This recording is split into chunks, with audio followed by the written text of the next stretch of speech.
आज का विषय न केवल गरुड़ पुराण की गहराइयों से निकला है, बल्कि यह हमारे हर घर की स्थिति से भी जुड़ा हुआ है। आज हम जानेंगे कि घर में दरिद्रता क्यों आती है। गरुड़ पुराण की 9 चेतावनियां। कई बार हम देखते हैं कि लाख प्रयासों के बाद भी घर में धन टिकता नहीं है, सुख चैन खो जाता है और बिना किसी कारण के विपत्तियां आती रहती हैं। इसका उत्तर कहीं न कहीं हमारे आचरण, दिनचर्या और जीवन शैली में छुपा होता है, जिसे गरुड़ पुराण बड़े विस्तार से समझाता है। गरुड़ पुराण, जो स्वयं भगवान विष्णु द्वारा गरुड़ जी को उपदेश रूप में दिया गया ग्रंथ है, उसमें कहा गया है, न गंगा स्नानम, न जपम, न होमम, न दानम, न तपो नैव च साधनम च, यदा लक्ष्मी नाराज्यति तदा निःस्वो भवति नरः। अर्थ, जब लक्ष्मी माता रुष्ट हो जाती है, तब न कोई साधना काम आती है, न ही दान, होम या गंगा स्नान। उस स्थिति में व्यक्ति निर्धन और दरिद्रता से घिर जाता है।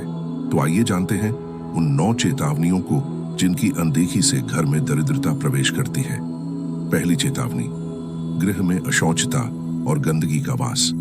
जब घर के मंदिर में या रसोई में गंदगी होती है, जब जूते चप्पल इधर उधर बिखरे होते हैं, तब देवी लक्ष्मी का वास वहां नहीं होता। गरुड़ पुराण में स्पष्ट कहा गया है कि जहां अपवित्रता होती है, वहां दरिद्रता स्थायी हो जाती है।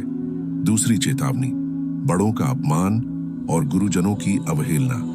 जहां माता पिता, गुरु और बड़े बुजुर्गों का आदर नहीं किया जाता, वहां पुण्य का क्षय होता है। ऐसे घर में लक्ष्मी नहीं ठहरती। तीसरी चेतावनी, झूठ और छल कपट का व्यवहार। गरुड़ पुराण कहता है कि जो व्यक्ति धोखा देता है, झूठ बोलता है, उसके घर से लक्ष्मी तुरंत चली जाती है। चौथी चेतावनी, भोजन का अपमान और अन्न का अपवित्र प्रयोग। अन्न को अन्नपूर्णा का स्वरूप माना गया है। जब घर में भोजन को फेंका जाता है, बर्बाद किया जाता है, तब दरिद्रता प्रवेश करती है। पांचवी चेतावनी, स्त्रियों का निरादर। गरुड़ पुराण में कहा गया है कि जहां स्त्रियों का सम्मान नहीं होता, वहां 33 कोटि देवता भी नहीं टिकते।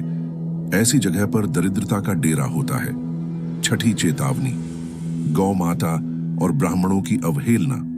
जहां गाय की सेवा नहीं होती या ब्राह्मणों का अपमान किया जाता है, वहां पुण्य का ह्रास होता है और दरिद्रता का वास।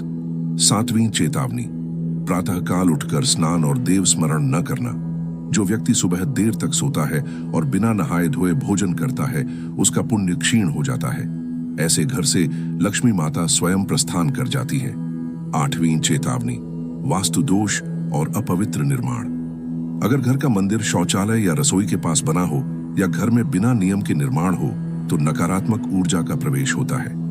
नौवीं चेतावनी, दया, धर्म और परोपकार का अभाव। जहां दूसरों के दुख को देखकर भी मन कठोर बना रहता है, जहां सेवा, दान और धर्म का स्थान नहीं है, वहां दरिद्रता का घर बनता है।